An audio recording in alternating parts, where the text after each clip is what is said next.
Semoga anak-anak kita semua adalah anak ahli surga.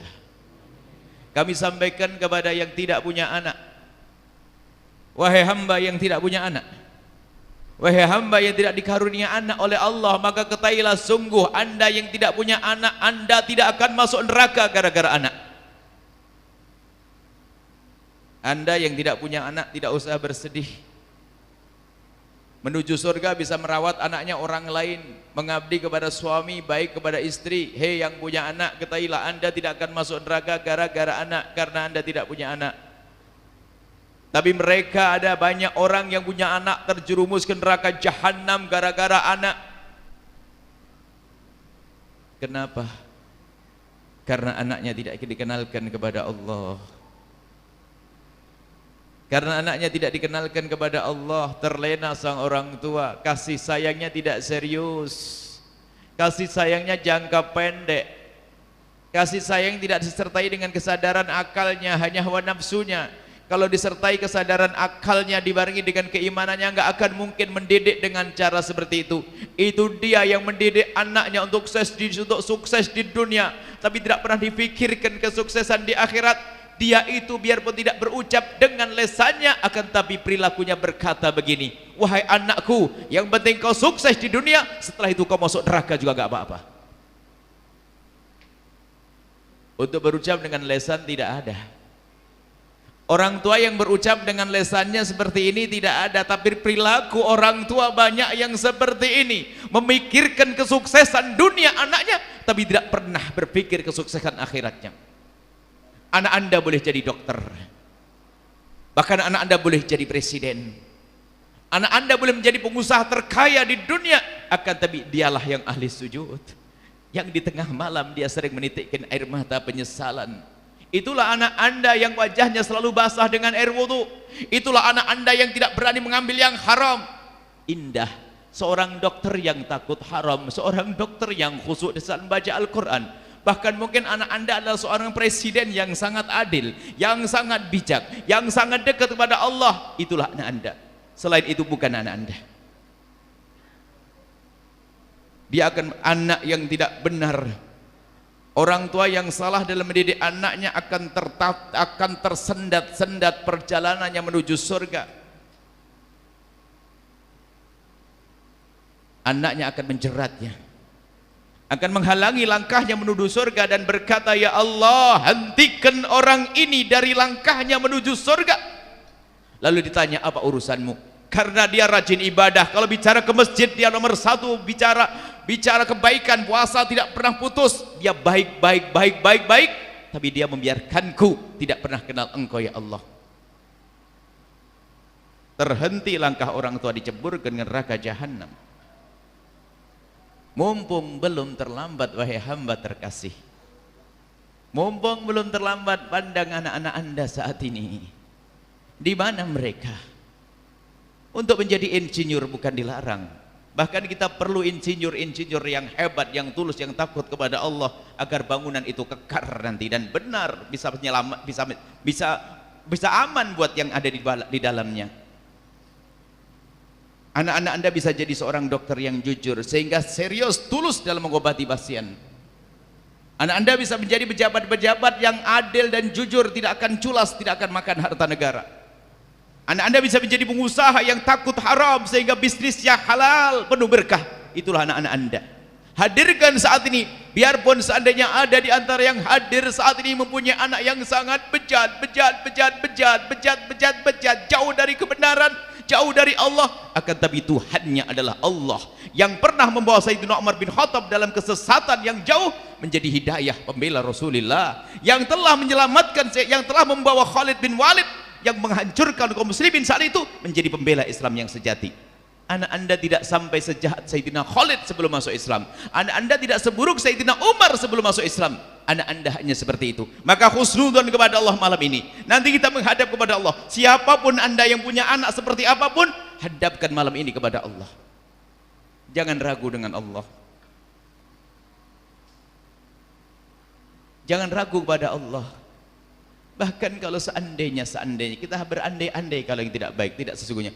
Kalau seandainya ada orang telah salah mendidik anaknya, lalu malam ini sadar, kemudian dia berusaha untuk mengalihkan anaknya, mulai dengan usaha zahirnya, usaha batinnya, panjatan doanya, lah kok anaknya tetap tidak benar. Allah Maha tahu, dia serius merindukan kebaikan, maka dia akan selamat nanti. Yang repot adalah yang cuek, tidak pernah peduli urusan anaknya. Kadang anak kita yang katanya kita anggap bernilai dan berharga, bernilai itu menjadi tidak ada nilainya, bahkan kadang kalah dengan barang dagangan kita. Kalau kita mau dagang, mau jualan di sebuah kota, kita akan survei tempat dagangnya itu, tempatnya strategis atau tidak, aman atau tidak kira-kira. Kalau saya jualan di situ kira-kira aman atau tidak, jangan-jangan barang daganganku semalam hilang. Lihat, survei sekali, 2 kali, 3 kali, tanya kepada ahlinya untuk jualan saja. Akan tapi hari ini ada seorang bapak yang menyekolahkan anaknya di sebuah kota, tidak pernah pengen tahu kos-kosannya seperti apa. Aman atau tidak buat anaknya? Aman atau tidak buat anaknya? Kita perlu koreksi diri, gak perlu nengok orang lain. Kita pengen selamat. Kalau ternyata kita nggak benar, tinggal tobat saja. Jangan berhujah di hadapan kebenaran. Allah yang sudah berfirman, walladzina jahadu fina lanahdiyannahum subulana. Kalau Anda serius, mencari jalan Allah, Allah akan kasih tunjuk sejauh apapun anak kita. Kembali malam ini, anak-anak kita, kita ingin bertemu di dunia, melihat senyumnya, dan kita pun tersenyum. Muqaddimah senyum nanti di surga bersama baginda Nabi Muhammad sallallahu alaihi wasallam. Hati-hati, seorang anak adalah memang karunia, tapi harus kita sadari ia adalah amanat besar dari Allah Subhanahu wa taala. Tapi wahai para orang tua, usaha kita menyelamatkan anak kita, membimbing anak kita, semua usaha kita ini akan dinilai dengan pahala. Bahkan wahai para orang tua, sedekah yang kita berikan kepada anak kita itu akan menjadi sedekah, bahkan sedekah di atas sedekah. Kalau orang bersedekah, sedekah biasa, akan tapi yang kita berikan kepada anak sedekah plus ada tambahannya, ada silaturahmi di dalamnya. Bahkan sahabat, suatu ketika ada orang bertanya kepada baginda Nabi SAW tentang sedekah. Aku punya harta, ingin aku sedekahkan untuk berperang jihad di jalan Allah. Nabi mengatakan, yang kau berikan kepada keluargamu, yang kau berikan kepada istrimu itu jauh lebih utama. Jadi memberi nafkah itu juga amal ibadah. Belum lagi anaknya nanti, anaknya setelah itu kita bimbing, kita didik kepada kemuliaan, kebenaran, kebaikan. Kemudian setelah itu apa? Langkah-langkah kita. Setelah kita sadar bahwasanya anakku harus aku bawa ke sana. Anakku harus bawa ke wilayah itu, wilayah kemuliaan. Dari mulai hari ini sudah kita biasakan di rumah kita. Mulai dari diri kita, kebiasaan yang tidak baik di rumah kita harus kita rubah, agar anak kita pun sudah mulai senang dengan kebiasaan baik yang dibiasakan oleh orang tuanya. Kita harus bertahan dengan cara yang baik. Bagaimana kita akan menyuruh anaknya mengaji, bagaimana menyuruh anaknya sholat, kalau ternyata malam pun kita tidak pernah tahu, gak pernah bangun malam misalnya. Atau sebaliknya, anak suruh belajar baca Al-Quran sementara bapaknya tidak tahu nonton apa di samping di kamar sebelahnya. Kita memulai dari diri kita juga. Kita mulai dari diri kita. Kemudian usaha, tentunya dengan penuh kelembutan. Dia adalah bukan bebek yang bisa digiring dengan bendera kecil gitu. Dia adalah manusia yang kadang punya keinginan, punya kebiasaan yang tidak baik. Merubah kebiasaan tidak baik menjadi kebiasaan yang baik itu perlu waktu, perlu proses. Usaha zahir yang serius dengan penuh kelembutan dan kasih sayang. Usaha yang baik dengan penuh kelembutan dan kasih sayang. Ingat, kemudian mengadu kepada Allah Subhanahu wa taala. Ayo semuanya berusaha, termasuk memperkenalkan kepada program, mengenalkan kepada orang-orang baik, dikenalkan sampai kita menanamkan di hati anak kita itu selera kebaikan, idola. Sudahlah, kita pulang ke rumah masing-masing dan tidak usah nengok orang lain. Kita bisa langsung spontan tanya kepada anak kita, siapa yang kau idolakan, nak? Kalau ternyata dia melihat tokoh yang tidak pernah sujud dan tidak pernah sholat, maka jangan salahkan anak. Itu yang salah orang tuanya. Selama ini tidak pernah mengenalkan kepada Allah dan Rasulnya. Kalau tiba-tiba anak anda bisa berkata, aku mengidolakan Salahuddin Al-Ayyubi, aku mengidolakan Muhammad Al-Fatih, aku mengidolakan Sayyidina Umar bin Khattab, aku mengidolakan Imam Ali bin Abi Thalib, aku mendapat, berarti anda sukses. Kalau ternyata anda salah, di saat anda bertanya dengan putra putri anda, ternyata yang ada di hatinya bukan orang-orang mulia, anda istighfar yang banyak, minta ampun kepada Allah yang banyak, karena anda telah salah mengarahkan kepada hati anak-anak anda. Allah Maha Kasih. Tahun depan insya Allah akan berubah di saat kita tanya, tapi hari ini sudah kita mulai perkenalkan dengan orang-orang mulia. Di saat mereka mencintai orang mulia, ketahuilah akan tertanam di hatinya kerinduan untuk meniru orang mulia. Harus sadar wahai para hamba-hamba terkasih Allah, jangan menyepelekan urusan-urusan selera di hati itu, urusan kesenangan. Dari sinilah mulainya orang mengikuti kebaikan. Mengikuti kebaikan berangkat dari kecintaan itu lebih mudah, bukan dipaksa. Mereka punya hati, mereka punya perasaan, nggak bisa langsung kita pasang tongkat atau kita pasang pedang atau kita pasang rotan, kalau tidak begini kau bukan anakku, nggak bisa. Akhirnya mereka punya hati yang perlu kita ambil dengan perlahan sehingga akan mengikuti kemuliaan kebaikan. Itu diantaranya. Kemudian diantaranya lagi adalah untuk mendidik anak-anak, jangan sombong. Anda jangan merasa bisa mendidik anak anda dengan diri anda sendiri. Biarpun katanya seorang alim besar pun belum tentu mampu dia mendidik anaknya. Karena ada faktor kedekatan, mahabbah, cinta ini kadang menjadikan seorang bapak tidak bisa berkata ini dan berkata itu, tidak bisa melarang ini, tidak bisa melarang itu. Akan tapi di saat seseorang merasa dirinya tidak mampu, dia akan minta tolong kepada orang yang ada di kiri kanannya. Mungkin ustadz-ustadz yang bersamanya membantu. Jadi jangan merasa sombong. Kalau ada orang berkata, aku akan didik sendiri anakku, akan aku jadikan anakku. Enggak. Anak kita bukan robot yang bisa kita, bukan komputer yang bisa kita kasih program tidak. Dia punya keinginan, punya selera, dan cara belajar pun harus ada seni. Nggak bisa biarpun bapaknya seorang alim kau harus belajar denganku begini enggak. Waktu orang tuanya juga habis untuk orang lain juga kadang. Kita perlu minta bantuan orang lain. Kemudian di samping kita minta bantuan kepada orang lain untuk mendidik anak kita, membimbing anak kita, tentunya tadi kita kenalkan kepada seorang ustadz, seorang guru agar mencintainya, nanti akan terbimbing dimanapun mereka pergi, akan sambung secara otomatis. Kemudian yang terakhir adalah bagaimana kita minta bantuan kepada Allah, dan ini akan kami hadirkan khusus malam ini, minta bantuan kepada Allah setelah tadi usaha-usaha. Bagaimana bantuan kepada Allah? Doa iya, berdoa iya dong, mendoakan anak kita iya, doanya yang serius, yang khusyuk. Tapi ada satu cara yang luar biasa dahsyat yang perlu kita hadirkan, karena itu untuk membersihkan hati juga dari sifat sombong, ujub dan seterusnya. Apa itu? Allahu fi aunil abdi maka al abdu fi auni akhi. Senanglah Anda menjadikan anaknya orang lain menjadi baik, maka sesungguhnya di saat itu Allah akan menolong anak Anda menjadi baik. Karena kalau sudah nolong anaknya orang, hawa nafsu kita sudah hampir. Kalau anakku ada akunya, pengen anakku menjadi, bahkan menjadi anak paling alim pun kesombongan. Aku pengen anakku menjadi alim, teralim sedunia, sombong juga dia. Aku menjadikan anakku anak yang ter di dunia, sombong lagi. Akan tapi di saat kita menolong anaknya hamba Allah, kita membiasakan setiap setiap ada anak hamba Allah yang perlu bantuan untuk menjadi orang baik, aku akan dukung dia, aku akan bantu dia. Allah tidak tidur. Allah fi aunil abdi, kata baginda Nabi, Allah akan senantiasa menolong seorang hamba yang dia peduli untuk menolong orang lain. Kita menolong anaknya hamba Allah, ternyata yang dijaga oleh Allah justru anak kita.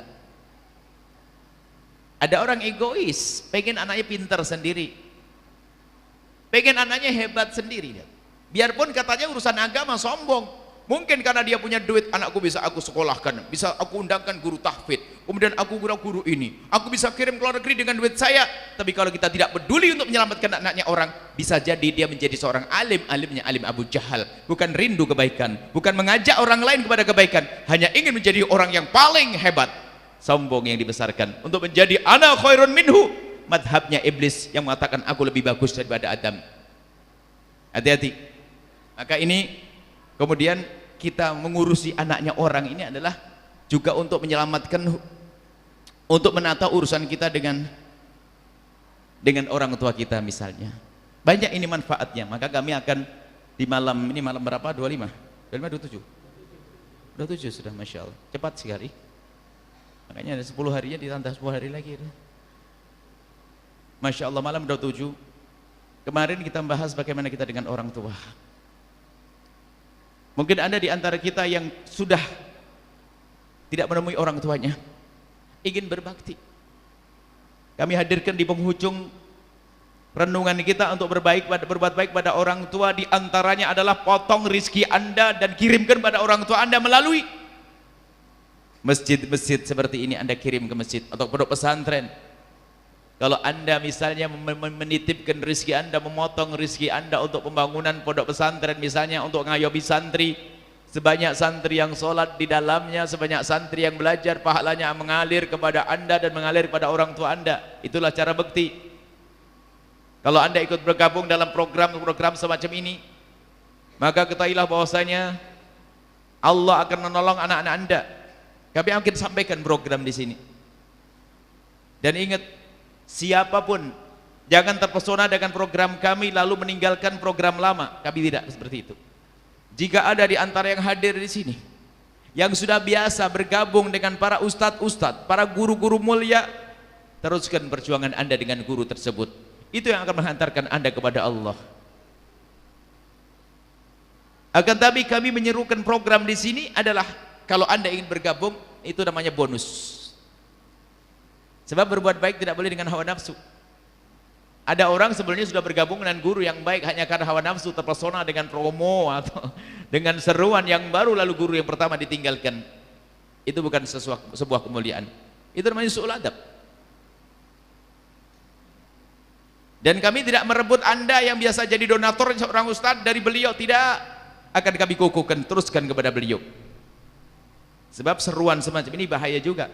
Kadang mengajari orang putus hati dengan gurunya. Mengajari orang putus hati dengan gurunya itu bahaya banget. Tujuan kami mengajak untuk baik, kok putus hati, ya nggak mau saya.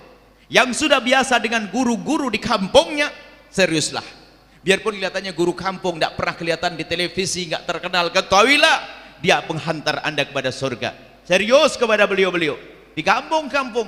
Memang beliau tidak kelihatan bergelar, mungkin bukan gelar ulama besar, tapi beliau yang mengenalkan Anda kepada Allah. Seriuslah dengan beliau-beliau. Di sini kami memamerkan program. Kita juga ada program besar. Program kita macam-macam. Di antaranya adalah mungkin kalau ada urusannya dengan dunia akademi, kami bukan sekedar ingin membuat kampus. Kami ingin memperbanyak pesantren mahasiswa di antaranya. Kami ingin buat pesantren mahasiswa yang berada di dalam nanti adalah calon-calon dokter, dan bisa jadi itu adalah anak-anak Anda calon insinyur. Kami ingin di setiap kampus besar kami punya pondok pesantren agar mereka tinggal yang nyaman, yang enak, dan kami tidak akan ganggu waktu belajar mereka. Slogan kami sederhana, berikan waktumu dalam sehari 30 menit saja. Habis sholat maghrib berjamaah, ba'diyah maghrib, duduk dengan kami, dan siapapun yang gantikan kami untuk belajar kenal Allah 30 menit. Kemudian setelah itu sholat isya berjamaah. Setelah itu anak-anak Anda bisa belajar ilmu kampusnya hingga sukses, nggak banyak diganggu. Kita program kami. Sebab bagi anak-anak kampus, sebetulnya anak-anak kampus yang pendidikan umum yang diperlukan adalah bagaimana baca Al-Quran yang benar, lalu bagaimana ngerti fikih praktis, bagaimana fardu ainnya terlaksana, kemudian yang ketiga adalah akhlaknya, akidahnya benar, semuanya sudah ada kurikulumnya. Yang keempat adalah akhlak, bagaimana dengan ibundanya sejuk perilaku, bagaimana dengan ayah bundanya Masya Allah beradab, bagaimana dengan itu hanya kurikulum 4 saja. Nah, ini perlu program. Kita perlu menyeru siapapun, maka barangkali ada yang mendengar suara ini. Saya punya gedung dekat kampus ini. Boleh. Anda bisa serahkan kepada tim, akan kita rubah menjadi pesantren mahasiswa.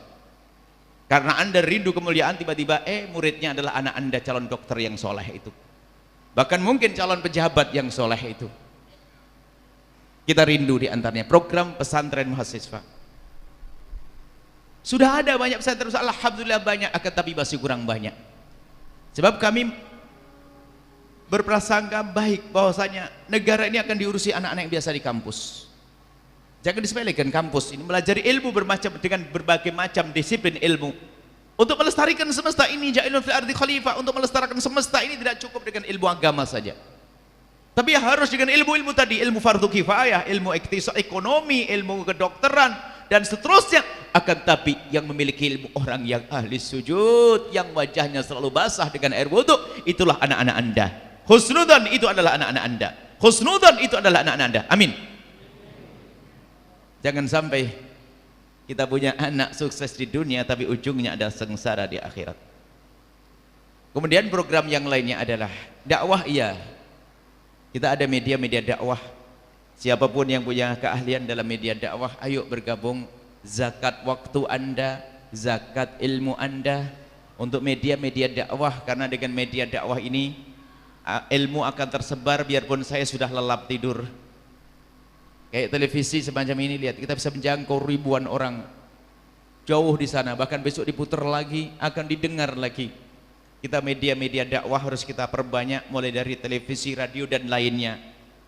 Kemudian juga pondok pesantren, alhamdulillah pondok Anda semuanya, karena yang mendengar ini banyak di antara mereka juga yang berjuang bersama kami. Pondok kita sudah banyak banget, ternyata masih kurang banyak. Kami berharap bahwasanya mungkin Anda yang punya gedung nganggur, daripada saya tinggalkan di dunia, saya ingin bawa gedung ini sampai surga. Bagaimana caranya? Kita siap mengelola gedung-gedung tersebut bersama tim dan bersama Anda semuanya, karena semuanya timnya Rasulullah ini. Kita akan sama-sama menggarap program itu, sehingga rezeki Anda yang Anda kumpulkan, kekayaan Anda yang Anda kumpulkan dengan meres keringat, banting tulang, jangan sampai hanya ditinggal di dunia saja. Di saat di alam barzah Anda fakir, Anda menjadi orang miskin di alam barzah. Tidak, Anda harus jadi orang kaya. Mana itu? Mana sebagian harta Anda? Mana potongan harta Anda? Untuk kemuliaan, ayo. Kita punya program pondok pesantren yang banyak kita. Di mana-mana ada, alhamdulillah, tapi masih saja kurang dan kurang dan kurang. Alhamdulillah peminatnya banyak. Sekarang hamba-hamba Allah yang sadar akan pendidikan banyak, sudah luar biasa. Beludak, nggak pengen sekedar anaknya jadi insinyur, pengen jadi insinyur yang ahli sujud. Tidak hanya sekedar mengendaki anaknya jadi seorang jenderal, tapi jenderal ahli sujud. Ternyata program pesantren sangat digemari. Anda, kami seru, ayo bergabung. Banyak, ada beberapa pondok yang sudah jadi lalu diberikan kepada kami semuanya ini, bukan Anda termasuk di dalamnya. Kan harapan kami apa? Kita semua ikut andil. Jadi pondok itu atau program kemuliaan itu semakin banyak orangnya semakin asyik. Gambarannya begini, jika ada sebuah pondok, kita membuat pondok di sebuah kota, misalnya di kota mana? Satu kita ambil pilih, kota Semarang, kota Surabaya, atau kota mana, di kota Medan atau kota mana. Kalau seandainya kita harus membuat satu program pondok pesantren senilai 50 miliar, dibayar oleh satu orang, alhamdulillah. Tapi kalau 50 miliar dengan 2000 orang, jauh lebih kami menyenangkan. Artinya apa? Saudara kita 2000, bukan satu orang. Jadi semakin banyak yang bergabung, semakin indah. Pahalanya nanti semua akan mengalir kepada kita. Maka kami ingatkan kepada Anda yang punya kekayaan, jangan sampai kekayaan Anda tinggal begitu saja. Atau Anda punya peluang koneksi, Anda bukan orang kaya, tapi Anda punya sahabat yang kaya. Anda sampaikan kepada sahabat Anda yang kaya, kalaupun mereka tidak mendengar, maka Anda sudah mendapatkan pahala karena Anda menyampaikannya. Kalau mereka berbuat baik karena seruan Anda, pahala Anda akan berlipat-lipat. Jadi yuk kita menjadi penyeru kebaikan. Jangan menyerah. Jangan gara-gara, aku kan tidak mampu, yang diajak ngomong Buya itu kan hanya orang kaya saja. Oh bukan, yang kami ajak bicara adalah mereka berindu kemuliaan, yang ingin masuk pada grup kemuliaan ini. Dengan apapun yang mereka miliki, yang punya ilmu dengan ilmunya, yang punya harta dengan hartanya, yang punya tenaga dengan tenaganya, yang punya ide dengan ide cemerlangnya. Kalaupun tidak, panjatan-panjatan doa di tengah malam. Kami berharap itu semua, nggak ada yang tertinggal satupun. Ayo masuk program kemuliaan. Alangkah ruginya dia. Bayangkan orang lain, jangan Anda. Orang mencari kekayaan, wah bertahun-tahun, menjadi orang kaya raya, harta melimpah, ternyata tidak bisa membuat satu kamar pesantren, tidak bisa membuat musola kecil pun tidak bisa, karena tidak dipilih oleh Allah, meninggal dunia tidak menemukan amal baiknya. Alangkah ruginya dia. Dan itu bukan Anda. Atau orang yang diberi jabatan tinggi di negara ini, lihat, jabatan hanya 5 tahun, 5 tahun kali 2 barangkali, setelah itu adalah pensiun atau berhenti. Ternyata di saat menjadi pejabat tidak pernah berbuat baik, tidak pernah ada rindu untuk berbuat yang baik untuk kemuliaan umat, maka turun jabatan pun adalah juga turun pangkat. Kami ajak semuanya, ayo, kami ajak semuanya, tapi ingat, yang sudah bergabung dengan guru-guru mulia, lanjutkan. Kalau ingin bergabung dengan kami sifatnya tambahan. Kalau misalnya Anda sering motong rizki Anda 100.000 dengan guru di situ, ingin bergabung dengan kami, yang 100.000 tetap, dengan kami adalah tambahan. Karena kami tidak ingin memutus siapapun dari guru-gurunya. Sebab kalau Anda guru yang benar, maksud kami yang akidahnya benar, yang akhlaknya benar, yang ini, lah guru yang nggak benar ya nggak perlu dong diikuti. Guru yang benar maksud kami. Dan insya Allah guru Anda benar semuanya. Buktinya apa? Yang menghantarkan Anda ke sini, kalau tidak benar nggak akan menghimbau Anda, tidak akan menjadikan muridnya seperti Anda. Berarti guru Anda insya Allah baik semuanya. Baik, ini program-program kemuliaan. Kemudian di saat Anda sudah bisa berbuat semacam ini, kemana kebaikannya? Anda ingin berbakti pada orang tua, ngalir ke orang tua. Anda niat untuk kebaikan anak, akan ditolong oleh Allah. Anda ingin menyelamatkan harta, selamat harta Anda dengan cara seperti ini. Maka malam ini adalah malam kesimpulan seolah-olah. Biarpun besok ada lagi lanjutannya. Apa yang bisa Anda lakukan buat perjuangan ini? Sampai Anda ditanya Al-Bahjah di mana sih? Ini pertanyaan yang salah. Bagaimana kita tahu Al-Bahjah di mana ini kan? Al-Bahjah harus ada di mana-mana. Wah, di tempat saya tidak ada. Anda yang mengadakan, kenapa susah? Anda yang buat Al-Bahjah, ayo. Apakah untuk selamat harus Al-Bahjah? Oh enggak. Banyak pesantren yang lain banyak. Hanya kami, karena kita buat tim, dan Al-Bahjah ditangani oleh tim kebersamaan. Namanya Forum Kebersamaan Sesepuh. Yang ngurusi adalah tim kebersamaan. Bukan saya, bukan pondok ini, kiai satu, bukan pondok saya. Al-Bahjah adalah milik semuanya. Anda semuanya memiliki pesantren ini. Ini diantara yang bisa kami hadirkan pada kesempatan ini. Ayo potong rizki Anda, biarpun mohon maaf gaji, tapi ingat, yang masih punya utang jatuh tempo, berpikirlah untuk menyelesaikan utang Anda. Jangan berpikir berbuat baik dulu, kecuali utangnya belum jatuh tempo. Yang sudah punya utang jatuh tempo, urusi utang Anda. Yang sudah wajib bayar zakat, bayari zakat Anda. Yang masih punya bibi sakit, tolong bibi Anda. Jangan hawa nafsu berbuat baik hanya terpesona dengan suruhan kami hari ini. Anda nyumbang ratusan juta kepada Al-Bahjah, tapi bibinya dibiarkan sakit, masuk rumah sakit, gak peduli. Anda tidak tulus. Anda tidak tulus. Berbuat baik itu harus ada ilmunya, gak boleh dengan hawa nafsu. Ilmu ada. Kami tidak ingin Anda berbuat baik lalu sia-sia. Ya, kami ingin Anda adalah orang selamat. Setelah itu apa? Urusan harta, Anda orang berbuat baik dengan harta Anda. Dengan saudara, penyambung silaturahmi sejati. Dengan orang tua, sangat berbakti. Dengan anak, benar mendidiknya. Ahli surga yang berjalan di atas bumi. Ahli surga yang berjalan di atas bumi. Baik, ini saja yang bisa kami hadirkan. Ayo kita benar-benar serius merenung itu semuanya. Di bagian mana saya dalam barisan perjuangan Rasulullah SAW. Bergabung dengan program kemuliaan para guru adalah sesungguhnya kita ikut barisan baginda Nabi Muhammad SAW. Biarpun kita hidup di akhir zaman, kalau semangat kita tinggi bisa nanti di barisan depan kita. Bisa di barisan depan nanti. Alangkah indahnya jika nanti di tengah, di surga, di tengah-tengah kita baginda Nabi. Apalagi di akhir zaman itu yang orang bagaimana berbuat baik dengan tenaganya untuk Allah dan Rasulnya, dengan hartanya, dengan pikirannya. Itu nanti orang yang dengan panjatan yang dipanggil Rasul, dibanggakan. Hei hambaku yang hidup di akhir zaman, tapi ternyata hei umatku, Nabi yang membanggakan. Dipanggil kita ingin nanti dibanggakan Rasulullah, dipanggil. Ini orang pada lap tidur, kau bisa itikafan dibangun, berdiri kau, aku banggakan kau di antara umatku. Dan kau telah berbuat baik dengan hartamu, kau telah berbuat baik dengan ilmumu. Allah, kita ingin dibanggakan oleh baginda Nabi Muhammad SAW. Hadirkan Rasulullah di hati Anda itu. Kita ingin dibanggakan oleh baginda Nabi. Kita ingin bersama Rasulullah SAW. Baik, koreksi diri sendiri. Apa yang bisa Anda berikan? Penutup bahasanya, semua orang, Allah Maha Kasih Maha Adil. Semua orang itu telah Allah beri bekal untuk meluncur menuju keridhaannya. Tidak ada yang tidak diberi. Kalau Anda berjabat untuk masuk surga, tidak usah berhayal jadi ustaz. Cukup jadi pejabat yang jujur dan berbuat baiklah dengan jabatan Anda, maka Anda akan masuk surga. Anda orang kaya yang tidak punya ilmu, nggak usah berpikir bagaimana ceramah.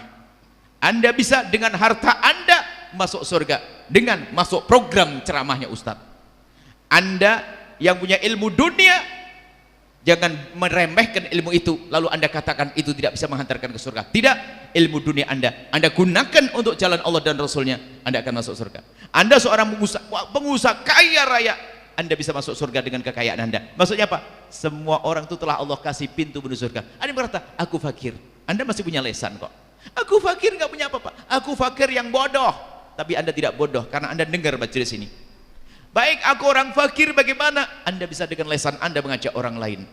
Dan dengan kesabaran Anda, dengan panjatan doa Anda setiap malam, ya Allah, mohon panjatan doanya jangan lupa ini. Kepada siapapun, minta kepada Allah, ya Allah, minta, kirimkan kepada kami perkumpulan ini, kirimkan kepada kami hamba-hambamu yang tulus, ahli surgamu yang bisa berjuang bersama kami. Selalu panjatkan, ya Allah, kirimkan ahli surga. Jadi nanti yang datang kepada kita ini hanya ahli surga. Yang nggak ahli surga tuh nggak bisa menyumbang, batal terus, mau datang susah. Karena apa? Yang kita minta hanya ahli surga. Tapi kalau sudah ahli surga, subhanallah, biarpun jauh dari manapun negeri, bisa saja ke sini. Jadi kita minta, ya Allah, kirimkan kepada kami ahli surgamu yang bisa berjuang bersama kami dan jadikan kami bersama mereka, jangan tinggalkan kami, ya Allah. Jadi ya Allah, jadikan kami ahli surgamu, gitu loh. Kirimkan ahli surga, ahli surga, ahli surga, ahli surga. Tiba-tiba besok ada datang ahli surga, ahli surga, ahli surga. Jadi nih program banyak kita, pesantren-pesantren kita, pembangunan atau berjalan, tanah wakaf terus berjalan, tidak ada hentinya. Sampai kapan? Sampai kita menghadap kepada Allah. Nggak ada berhenti berjuang, nggak ada berhenti berjuang sampai kita mati berjuang. Kita ingin mati dalam keadaan berjuang di jalan Allah Subhanahu wa taala, berjuang dengan ini, dengan keindahan tadi, membuat lembaga-lembaga pendidikan, media-media yang sejuk dan seterusnya. Ya, kalau sudah kata berjuang luas maknanya, berjuang luas maknanya. Ini saja. Mari kita sholat tasbih. Sholat tasbih itu mungkin ada mulanya tidak usah berjamaah. Para ulama ada sholat yang tidak dianjurkan berjamaah itu, ya termasuk sholat tasbih itu tidak dianjurkan berjamaah. Bukan dianjurkan, baru boleh berjamaah dan ada faedahnya kalau untuk mendidik orang agar yang semula malas jadi mau sholat tasbih. Dan kelihatannya ini benar. Kalau tidak pakai jamaah kayaknya hanya 4 orang nanti yang tasbihan. Maka ini adalah bareng-bareng berjamaah. Sebab ada yang mengatakan kok sholat tasbih berjamaah. Ini hampir disepakati para ulama, sholat sunnah yang semula tidak dianjurkan berjamaah, maka kalau dilakukan berjamaah untuk mendidik orang, maka jadi boleh. Sholat sunnah yang disunahkan berjamaah kayak sholat taraweh, sholat hari raya, sholat istiqomah, sholat tasbih tidak. Tapi kalau untuk mendidik begini, kan sholatnya panjang, rukuk panjang, sujud panjang. Kalau sendiri panjangnya jadi pendek nanti ya. Makanya bersama-sama kayak begini ini jadi diperkenankan secara hukum supaya tidak ragu-ragu. Lah kok sholat tasbih berjamaah? Karena apa? Untuk mendidik. Ya, biarpun yang rajin ibadah pun bisa kadang-kadang malas malam-malam begini. Insya Allah kita sholat tasbih berjamaah. Kemudian setelah itu kita baca zikir. Kemudian ada doa dan setelah itu kita melanjutkan kegiatan masing-masing. Nuhibbukum fillahi, kami cintai semua karena Allah. Allah a'lam bishawab. Setelah Anda menyaksikan video ini, jangan lupa berselawat kepada baginda Nabi Muhammad sallallahu alaihi wa alihi wa sahbihi wasallam.